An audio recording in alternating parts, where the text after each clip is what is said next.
Choice Hotels get you more of what you value. Comfort Inn, it's calling your name. Save on the stay. Oh, and free waffles are yours to claim. Book direct at choicehotels.com. Listen, all you New Yorkers.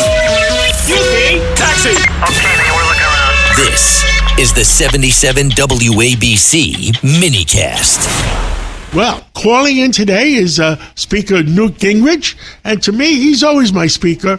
And Mr. Speaker, there's so many things going on in our country, in the world. You got Vance was in Switzerland making peace. Great Britain is falling apart. Spain has their own problems. Where do you want to start this afternoon? Well, John, I think you've got it exactly right. In a sense, if you back way out and look at the whole planet, the whole planet's in motion. Different things are happening in different places.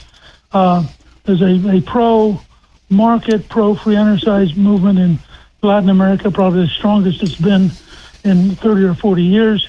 You see a real movement there in places like Peru and Chile and Colombia. Then you have this really worth talking about at length. Starmer resigning after 2 years as prime minister. They're about to have their 7th prime minister in about 6 years. I mean, the British system, which used to be very stable, very problem-solving, has just collapsed. And it's amazing. As an observer, I don't understand how they got to be this bad, but they are in very deep trouble. You know what I've said to people this morning as I was doing this morning show? I said that between His Royal Highness King Charles and Donald Trump, and they made a difference in what happened in Great Britain because the British came back to sanity. Well, and the thing is, when King Charles is turning out to be a very competent, calm reformer. You know, he's just announced he's going to release all of his financial statements for the first time in the history of the monarchy ever. And he's doing it because he understands in the modern world, you have to build trust with the people. They have to have some belief in what you're doing. And even if it's embarrassing a little bit because he is quite rich, nonetheless, they're tired of kings and queens being kind of above everything. And so I'm watching King Charles, who I thought had a great visit to the U.S., gave a very compelling speech to the Congress. And Clifton and I met him years ago when she was ambassador to the Vatican, and he came for the sainthood of John Henry Newman, who was a very famous English Catholic. And I found him to be charming, practical, down to earth, not very princely. And I think he's carried that common sense right into being king. Well, I'm glad to hear there's some common sense finally, because the British woke up one day and they found out that they're no longer British. It is only 47% British. I mean, somebody took over their country. Well, and the level of mass migration, particularly from Pakistan and India, has just been staggering. And I think it's been beyond the capacity of the country to assimilate. And then the elites decided they were on the side of the people who were coming in from outside. So, I mean, there are some reports that as many as 250,000 young British girls have been groomed and used sexually, but largely by Pakistani gangs. And the police for many, many years were actually on the side of the gangs. Oh, my God. If parents reported it, they were called racist and told, you don't appreciate the cultural values of your neighbors. And it's truly a scandal. I read a guy named Mark Stein, who I find to be remarkably helpful. He wrote a book years ago called America Alone, and he's been probably the best observer of how sick Britain has gotten.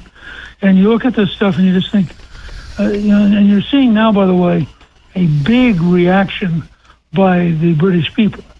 I mean, for the first time in a long time, people going back to flying their national flags, to a sense of we want to take our country back. And I think it's going to be very interesting to see how this unfolds. But for the moment, you have a conservative party which has collapsed. There are now three different conservative parties. You have the Reform, the Relief, and the traditional conservatives. You have a Labour Party with a huge majority. I mean, Starmer, to his credit, had won an enormous majority 2 years ago, but he didn't know how to govern. Nobody trusted him, and his support just collapsed. And so they have a mayor in the Midlands who was very popular in Manchester. He stepped down as mayor, ran in a special election, won last week, is coming to Parliament, and the minute he won, Starmer was gone. I mean, nobody was going to stay with Starmer. So, but so who do you think the next prime minister is going to be? Do we have any indication? Yeah, it's going to be. My mind's gone blank. It's going to be the mayor of Manchester, who just won the seat. Gotcha. In, understand. Now let's talk about Iran. You live in Switzerland too, and everything was going on in Switzerland. And give us the pulse of the situation, what's going on with Iran with the negotiation.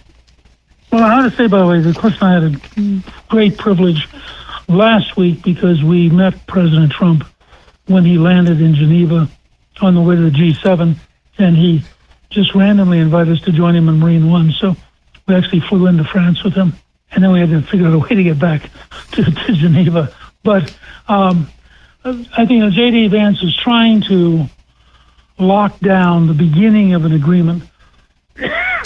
John, look, let me be an optimist for a half minute. We're going to have to manage aggressively a relationship with the religious dictatorship, maybe for 20 or 30 years. This is not like World War II, where we crushed Hitler, we crushed the Japanese, the Italians collapsed. We have bruised them pretty badly. We have their attention. They are afraid of us in the sense that they're going to be cautious, but they're not deathly afraid of us. And they're not convinced that we would take them out. And frankly, I try to remind people, this is a country the size of Texas, California, Montana, and Illinois combined. It's 90 million people. We don't want to try. Trump has been right to say, yeah, we can use air power, but we're not putting ground troops in there. Yes. It would be a really big project. It would be a big mistake, I think, to put ground troops in. That's right. So what we're trying to do, and he's not getting any credit from the people who hate him, but what he's trying to do is get as many concessions as he can while only using air power. And he's a little bit handicapped, oddly enough, because he's the leader of a coalition. It's not Trump by himself. Yes. But it's Trump plus Saudi Arabia, plus Israel, plus Qatar, plus Kuwait, plus Bahrain,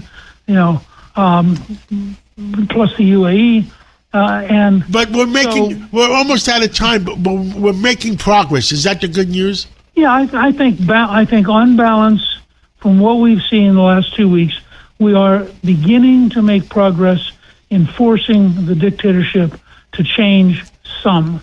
But the old Reagan rule of trust but verify applies 100 times to this problem.